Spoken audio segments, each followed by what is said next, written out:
आज ही Doubtnut app download करें। Doubtnut पर होगा अब आपके सभी मैथ्स, केमिस्ट्री, फिजिक्स और बायोलॉजी डाउट्स का सफाया।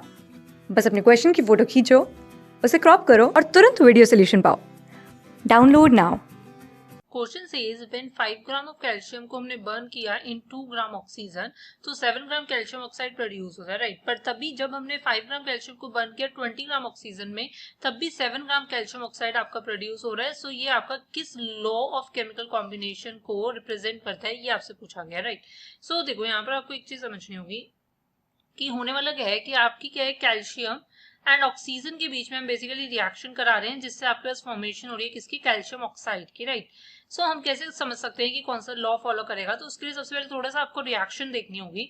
सो आप यहाँ पर कहोगे कि देखो कैल्शियम का मोलर मास कितना होता है 40, राइट। सो मतलब 40 ग्राम कैल्शियम से बेसिकली क्या होता है, अगर मैं 1 मोल कैल्शियम ले रही हूँ तो उसका मोल कितने, उसके ग्राम्स कितने होते हैं 40, राइट। अब यहीं पर आपको बता होता है कि 1 मोल ऑक्सीजन का जो मास होता है वो आपका 16 ग्राम 32 ग्राम्स होता है, राइट।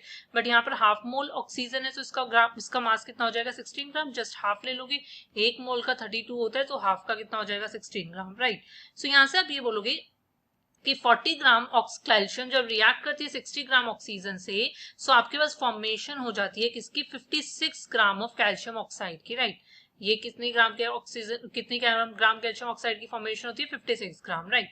अब देखो, अगर आप क्या ले रहे हो, आप ले रहे हो, अगर आप 5 ग्राम कैल्शियम ले रहे हो और उसको रिएक्ट करा रहे हो 20 ग्राम ऑक्सीजन से, तब कितना कैल्शियम ऑक्साइड फॉर्म होगा वो एक बार हम देख लेते हैं। सो देखो, आप इसको कैसे समझोगे, दो हमें गिवन है कि 7 ग्राम फॉर्म होगा, बट आपको पहले रिएक्शन से इसको समझना होगा कि होता क्या है कि हमें यहाँ पर लिमिटिंग रिएजेंट देखना होगा। लिमिटिंग रिएजेंट कैसे देखोगे कि आप ये कहोगे कि आपको 40 ग्राम कैलकुलेशन कर रहे हैं किसकी, calculation for limiting reagent, right, calculation of limiting reagent. So आप यहाँ से ये कहोगे कि 40 ग्राम कैल्शियम के लिए हमें चाहिए होता है 16 ग्राम ऑक्सीजन, राइट। हमें 16 ग्राम ऑक्सीजन चाहिए, राइट।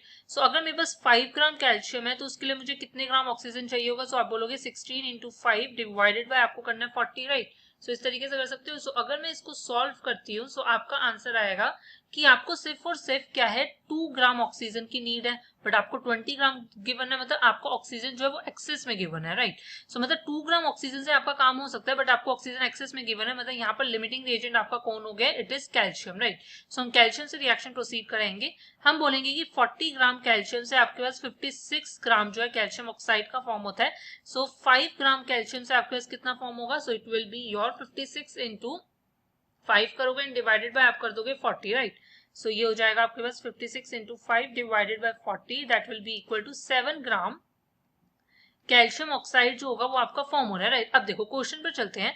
सो उन्होंने यह बोला था कि जब हम 5 ग्राम ले रहे हैं और 2 ग्राम ऑक्सीजन ले रहे हैं तो 7 ग्राम कैल्शियम ऑक्साइड बन रहा है, और जब हम 5 ग्राम कैल्शियम ले रहे हैं और 20 ग्राम ऑक्सीजन ले रहे हैं तब भी 7 ग्राम कैल्शियम ऑक्साइड बन रहा है, राइट। सो हमारे पास ये वाली जो स्टेटमेंट है इसको मैंने आपको प्रूव भी कर दिया, और हमने ये देखा कि हमारे पास बेसिकली जब हम 5 ग्राम कैल्शियम से आपका 7 ग्राम कैल्शियम ऑक्साइड बना रहे हैं तो उसके लिए सिर्फ हमें 2 ग्राम ऑक्सीजन की ही नीड थी, बाकी का रिएजेंट जो 18 ग्राम यहाँ पर आपका जो बचेगा लेफ्ट, आपका ऑक्सीजन जो बचेगा वो आपका क्या होगा, एक्सेस में होगा, राइट। वो ऐसी अनरिएक्टेड आपका क्या रिएक्शन में पड़ा रहेगा, राइट। सो इन शॉर्ट हम ये कह रहे हैं कि नो मैटर कि आपने कितना अमाउंट लिया है आपके सोर्स का for making a particular compound, but उसका जो रेशियो होता है वो हमेशा क्या रहता है, फिक्स्ड रहता है, राइट। सो इस लॉ को हम क्या कहते हैं, लॉ ऑफ कांस्टेंट प्रोपोर्शन। सो ये आपका फॉलो कर रहा है लॉ ऑफ कांस्टेंट प्रोपोर्शन को। कहने का मतलब है कि लॉ ऑफ कांस्टेंट प्रोपोर्शन ये कहते हैं कि no matter what the source is, right, मतलब कि सोर्स का अमाउंट क्या है क्या नहीं है, no matter what the source is, आपका जो कंपाउंड बनेगा वो हमेशा क्या होगा, फिक्स्ड रेशियो में होगा, राइट।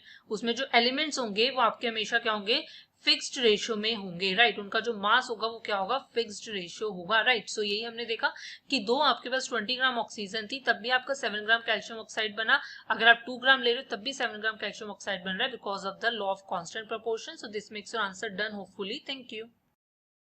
क्लास 6 से 12 से लेके नीट, IIT, जेईई मेंस और एडवांस के लेवल तक 10 मिलियन से ज्यादा स्टूडेंट्स का भरोसा। आज ही डाउनलोड करें डाउटनेट ऐप या व्हाट्सएप कीजिए अपने डाउट्स 8400 400 400 पर।